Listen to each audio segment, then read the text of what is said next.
Why care about audio? The thing about audio is, when it's done really well, you don't really notice it, do you?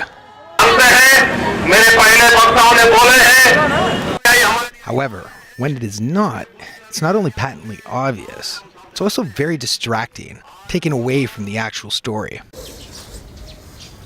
But good audio, that brings the viewer down into the environment, and it adds that emotion, really adding to the story. Anyways, I'm Cliff Vermette, and I'm one of the video editors here in Bangkok, and I made this tutorial to try and address some of the common issues we're getting with audio, such as clipping, audio that is recorded poorly or with the wrong microphone, and other things like removing noisy sounds or trying to get rid of distortion. And I'm going to teach you some little quick tricks on not only to fix a lot of these issues, but also to do so much more quickly. So what do I mean by good audio? Well, good healthy audio is not only loud and clear, it doesn't really hurt your ears. And it should blend from clip to clip without any popping. Thus, it's not jarring to the listener and not distracting to the viewer.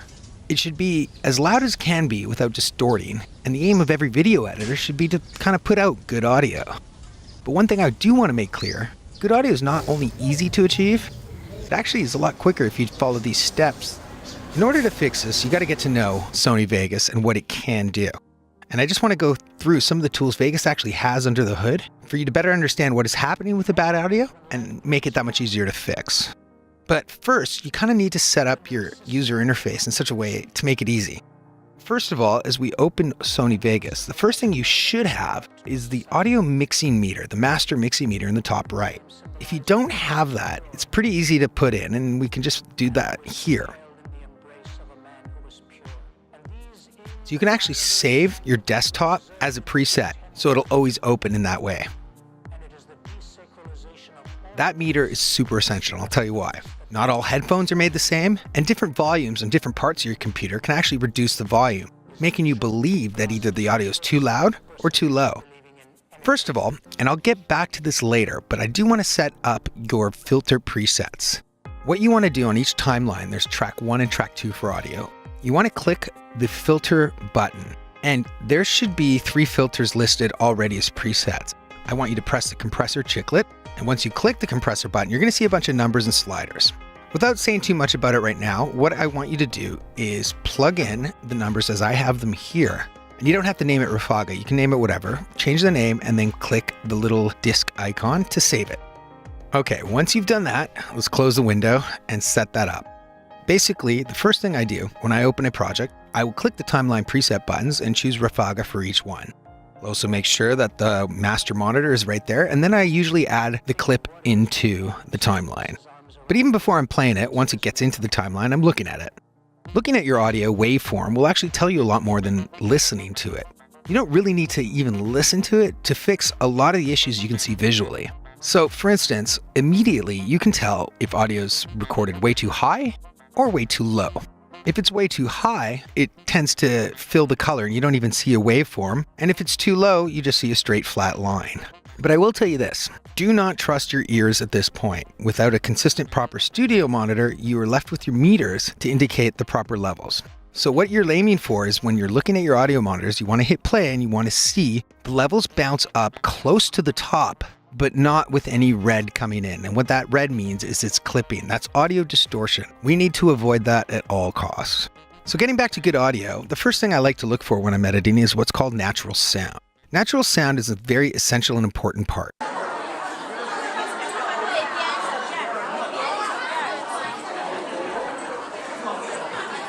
What I like to do is find a clip with a good sense of sound that gives me a good idea of the environment I'm in. For instance, this could be a protest or a park or whatever the subject of your story is. It's always a good idea to let a clip play before any video or transitions or interviews come in.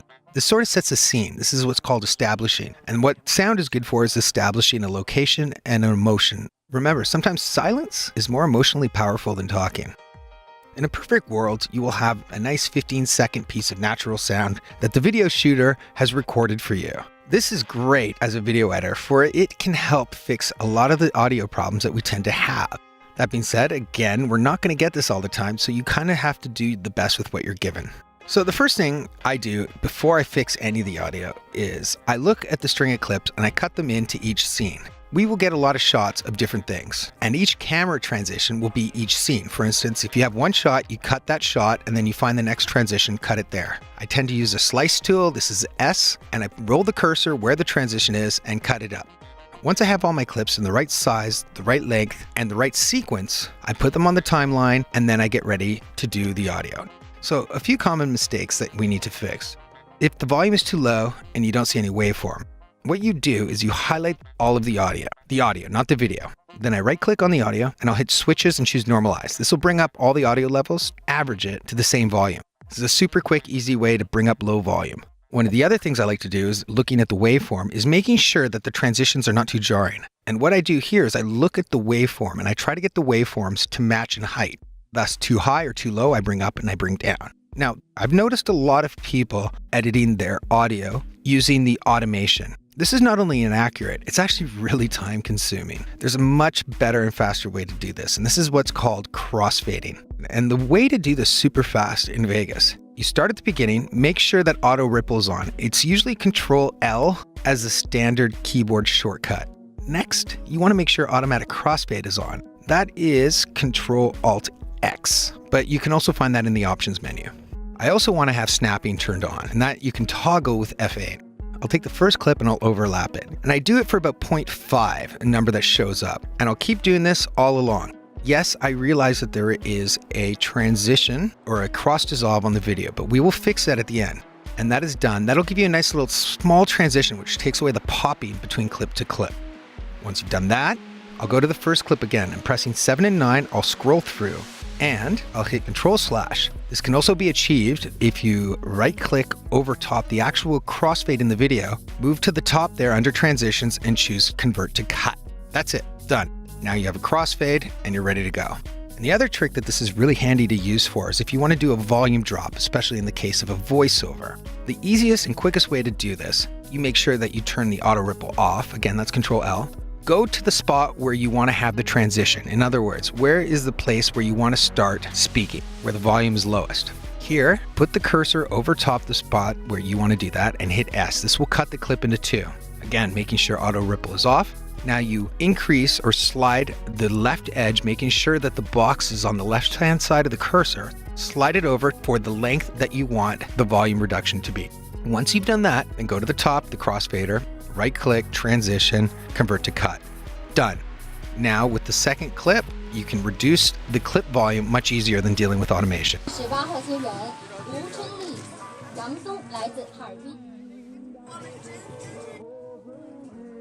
Done. These are the quick and easy fixes. Now we get into fixing the bad audio. So there's essentially 4 types of audio issues that need repairing when we're doing editing. The first one is when the volume is too low, and I showed you that before using normalization. That one's easy. Next, when the volume's too loud. That one we'll go into right away, but the other two are audio that is washed out. In other words, say there's a room mic, someone speaking at the front of the room, and you can't really pick out their voice over top the environment sound. That one, and the other one is if there's an annoying sound that's very distracting that you want to take out. And those latter two are actually the same fix. But we'll get back to that later and go back to fixing audio that is too loud. In other words, distorted. So what can we do? So going back to the filters, remember we did the quick input of the compressor filter. So to explain what a compressor filter is, a compressor filter is a filter that actually only adjusts audio that is at the high end. And it kind of pushes that down below the distortion threshold. What this means is that rather than dealing with turning down little parts in the automation as you do, it's a one quick fix that fixes your entire piece of audio that you're choosing to filter with just a few presets. So to do that, I put in 2 things. We've had the Rafaga inputs, and that's kind of like a general one I use across all filters. And then the other one is to fix the extreme cases. I've called this protest because it tends to come from protest videos. These are the numbers that I use. Saving this as a preset, this is a one quick fix to kind of fix and mitigate some of the issues you have with distortion. Again, you're not going to fix it 100%, but you're going to make it much less distracting. The other ancillary to this is I tend to actually use a compressor when, say for instance, you have a voiceover and you need to increase the volume, but by doing so, you might actually clip. By adding a compressor filter to the talking bit and using a soft limiter, you can increase the volume in a chain with the filter above or before the compressor, allowing you to increase the volume while avoiding any clipping. That is done. We've fixed the loud volume now. Let's move on to the next issue.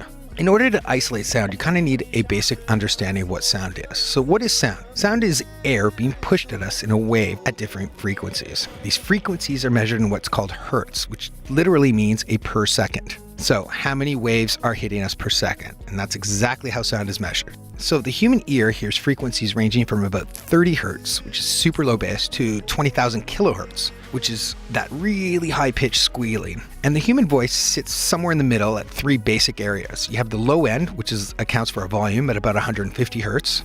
You have the 1.5 to 2.5 kilohertz range, which is the clarity area, and the 5 to 6 kilohertz, which is the brightness. But in order to isolate the human voice, we're kind of just concerned with the first two. We need to use another filter, what's called an equalizer, a graphic EQ. And in this case, we're using the track EQ right here. As soon as you open this, you're going to see four numbers. And remember I said that in order to take away sound or isolate another sound is kind of the same fix? Well, here you can kind of see it. So for instance, say you got an air conditioner in the background and you can't really hear a person's voice. Or you have a bunch of traffic noise. These are the two things you can kind of take away with 1 and 4. And those are respectively called a high-pass filter and a low-pass filter, which basically means a high-pass filter allows all high frequencies to pass and vice versa. So I do those first and I'll take those away and we'll do what's called filter sweeping. This is that.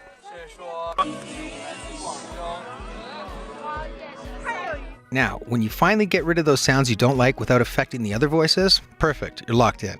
Now on to 2 and 3. 2 and 3 is what we use to either take away an annoying sound or to isolate a voice. By adjusting the one by around 150 and by 1.5 kilohertz and sweeping it, and you can adjust the wave, you can listen, and this is where you need your headphones on. What I want you to do is double click the clip and press Q to make sure that looping's on, and you're listening to this clip play, and as you're doing that, you're filter sweeping. And when you get it just right, lock it in. 看到了这个很漂亮的 poster， 然后他们上面就介绍说可以来哈尔滨参加集体婚礼，然后我觉得是非常的有意义，所以说是广州，还有一个。你也是来自广州？两位来自南方，怎么就是想到来寒冷的北方来，就是怎么想参加？因为当我们那个12月13号登记的时候，我们看到了这个很漂亮的 poster， 然后他们上面就介绍说可以来哈尔滨参加集体婚礼，然后我觉得是非。